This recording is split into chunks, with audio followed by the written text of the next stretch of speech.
प्रिय विद्यार्थियों, आज हम जानेंगे मानहानि के संबंध में हमारे कानून में, हमारे देश में क्या नियम है।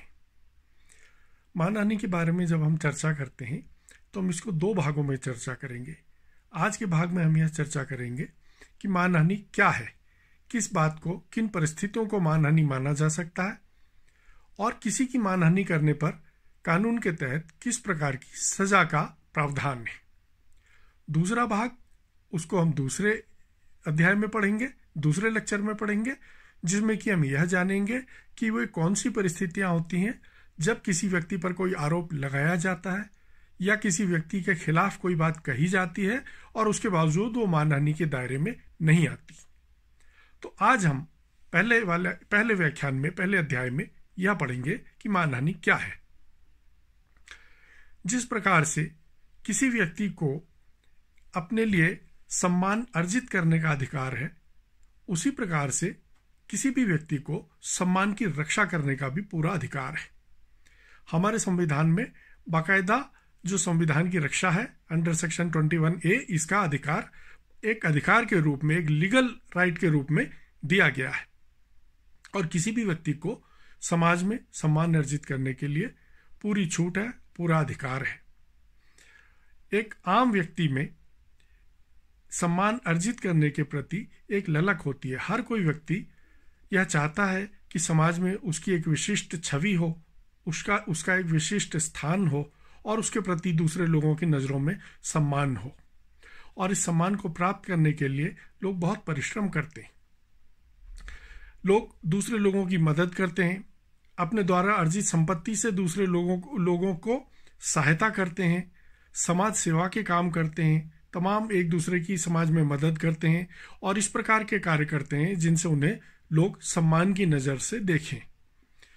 जिस प्रकार से व्यक्ति संपत्ति अर्जित करता है और संपत्ति अर्जित करने के लिए परिश्रम करता है और परिश्रम करने के बाद उसको जो संपत्ति प्राप्त होती है, उस संपत्ति की उसे रक्षा करने का अधिकार होता है। यदि उसकी संपत्ति कोई चोर ले या कोई लूट ले या किसी अन्य प्रकार से उससे ले छीन ले तो उसे रक्षा करने का अधिकार है। वो पुलिस के पास, कानून व्यवस्था बनाने वाले लोगों के पास, संस्थाओं के पास जा सकता है। उसी प्रकार से जब कोई व्यक्ति कठिन परिश्रम पूर्व सम्मान अर्जित करता है और समाज में उसका एक खास स्थान होता है और उसके बाद अगर कोई व्यक्ति उसके ऊपर इस प्रकार का लांछन लगाता है या इस प्रकार के आरोप लगाता है, खासकर झूठे आरोप लगाता है जिससे कि उसके सम्मान की दूसरे व्यक्तियों की नज़र में हानि हो, तो उसे उसी प्रकार से अपने सम्मान की रक्षा करने का अधिकार है जिस प्रकार से उसे अपनी संपत्ति की रक्षा करने का अधिकार है। हमारे देश में, हमारी परंपराओं में सम्मान अर्जित किए जाने और सम्मान की रक्षा करने को बहुत महत्व दिया गया है। गीता में तो यहाँ तक कहा गया है कि जो व्यक्ति के सम्मान की हानि हो, वो व्यक्ति एक तरह से मृतक के समान है। यानी सम्मान की हानि हो जाना मृत्यु से भी ज़्यादा कष्टकारी बताया गया है। हमने हाल में, इन दिनों लॉकडाउन के दिन चल रहे हैं, टीवी सीरियल चलते हैं, इनमें रामायण सीरियल बहुत चर्चित हुआ था। रामायण सीरियल के उत्तरकांड में लोगों ने देखा कि किस प्रकार केवल अपने सम्मान की रक्षा करने के लिए, लोगों द्वारा की जा रही टीका टिप्पणियों से बचने के लिए श्री रामचंद्र जी ने सीता माता का त्याग कर दिया था। कारण केवल एक ही था कि अपने सम्मान की रक्षा करना। तो इन उदाहरणों से हम इस बात को समझ सकते हैं कि हमारे समाज में सम्मान को कितना ज़्यादा महत्व दिया गया है। और इसी प्रकार से सम्मान को ठेस पहुंचाने पर सजा का प्रावधान है और दो प्रकार की सजा का प्रावधान है। या तो जुर्माना किया जा सकता है या जेल की सजा का भी प्रावधान हो सकता है। तो हम यह जानेंगे कि मानहानि किस प्रकार से की जा सकती है।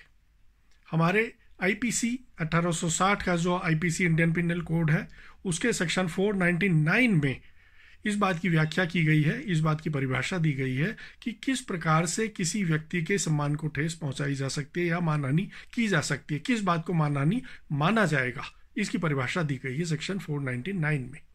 और सेक्शन 500, 501 और 502 में यह बताया गया है कि यदि कोई किसी दूसरे व्यक्ति की मानहानि करता है तो उसे किस प्रकार की सजाएं दी जा सकती हैं। तो सबसे पहले तो हम यह जाने कि डिफेमेशन अंडर सेक्शन 499 क्या है। इसके तहत यह बताया गया है कि किसी व्यक्ति द्वारा किसी दूसरे व्यक्ति की मानहानि किस प्रकार से की जा सकती है।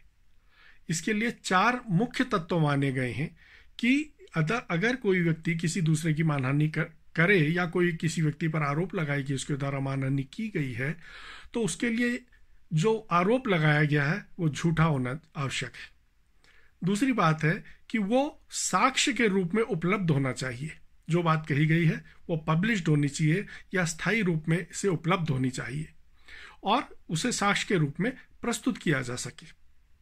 हालांकि मानहानि किए जाने को लिखित रूप से बोल करके या इशारों के द्वारा भी किए जाने को मानहानि माना गया है, लेकिन इशारों के द्वारा भी अगर मानहानि की गई है तो उसके लिए फिर साक्ष्य दिया जाना आवश्यक है और इस प्रकार के मामलों में साक्ष्य दिया जाना काफी कठिन हो जाता है। बोले गए वचनों के द्वारा अगर मानहानि की गई है तो वो बोले गए वचन आमतौर पर रिकॉर्डेड होने चाहिए किसी रूप में, या उसके संबंधित पर्याप्त गवाह होने चाहिए। यह कोर्ट की संतुष्टि पर निर्भर करेगा कि बोल करके किसी व्यक्ति की मानहानि की गई थी या नहीं की गई थी। तो मानहानि करने के मुख्यतः 2 तरीके माने गए हैं हमारे यहाँ। एक अपवचन है, एक अपलेख है। अपवचन यानी कि बोल करके बोले गए शब्दों द्वारा अगर किसी की मानहानि की गई है उसको स्लेंडर अंग्रेजी में शब्द है उसके लिए, और अगर लिखित रूप में अपलेख द्वारा किसी की मानहानि की गई है तो लिबेल उसके लिए शब्द है। तो लिबेल रूप में किसी की मानहानि किया जाना यानी कि लिखित शब्दों में किसी की मानहानि किया जाना। अब जो इसके मुख्य तत्व हैं कि जो व्यक्ति किसी व्यक्ति के ऊपर कोई आरोप लगा रहा है वो आरोप झूठा होना चाहिए, ये आवश्यक है। दूसरी बात यह है कि जो व्यक्ति आरोप लगा रहा है वो जानबूझ करके दूसरे व्यक्ति की मानहानि करने के लिए ही आरोप लगाया हुआ होना चाहिए। यह भी प्रमाणित किया जाना आवश्यक होता है कि उस व्यक्ति का इंटेंशन मानहानि करने का ही था। कभी कभार ऐसा भी हो सकता है कि कोई व्यक्ति अनजाने में किसी व्यक्ति के ऊपर कोई आरोप लगाता है और उसके मन में यह भावना नहीं होती कि उसकी मानहानि करनी है, बल्कि उसकी जानकारी ही यह होती है कि उस व्यक्ति के बारे में लोगों की धारणा इस प्रकार की है जिसको कि वो अपने लिखित या मौखिक रूप में कहता है। जरूरी नहीं है कि उसकी खुद की भी इससे सहमति हो।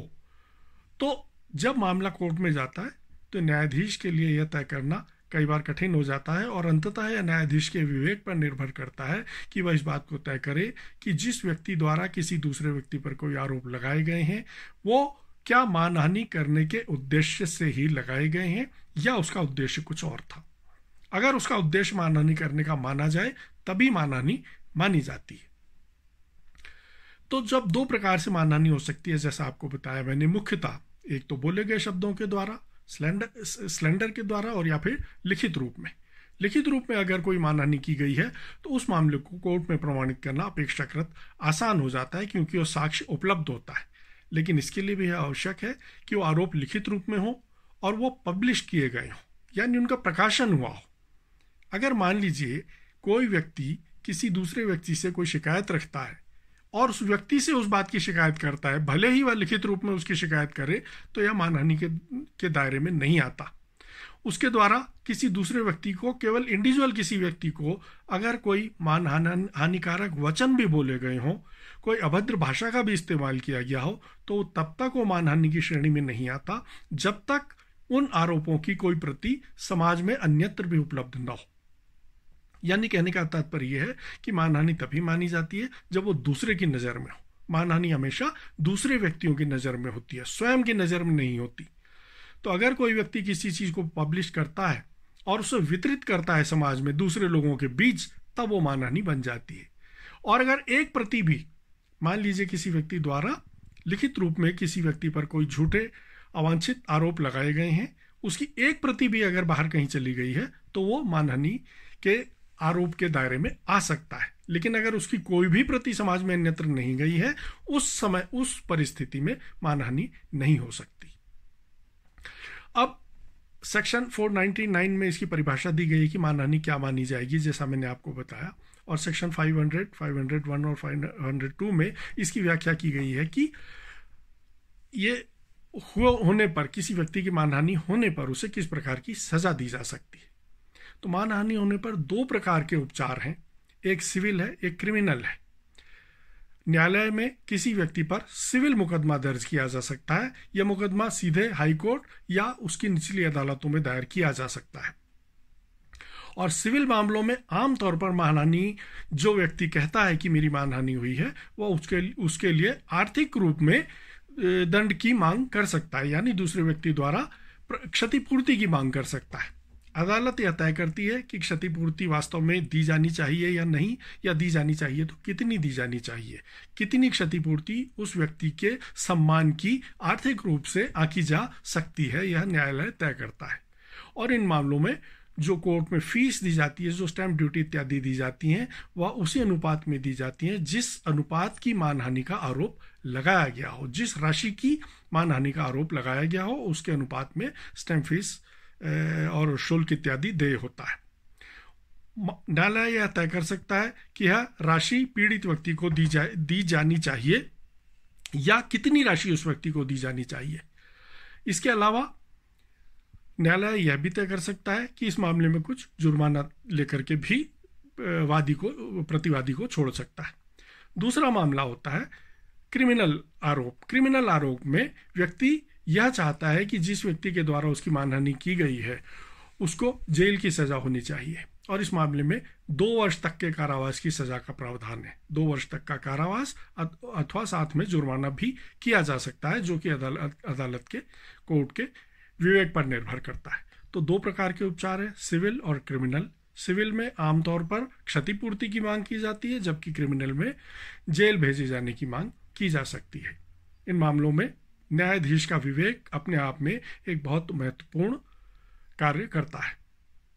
इसके अलावा सेक्शन 500, 501 और 502 में उन लोगों का वर्णन है जिन्हें कि सीधे मानहानि करने के नहीं, लेकिन मानहानि करने में सहयोग के रूप में अपराधी ठहराया जा सकता है, जो दोषी पाए जा सकते हैं।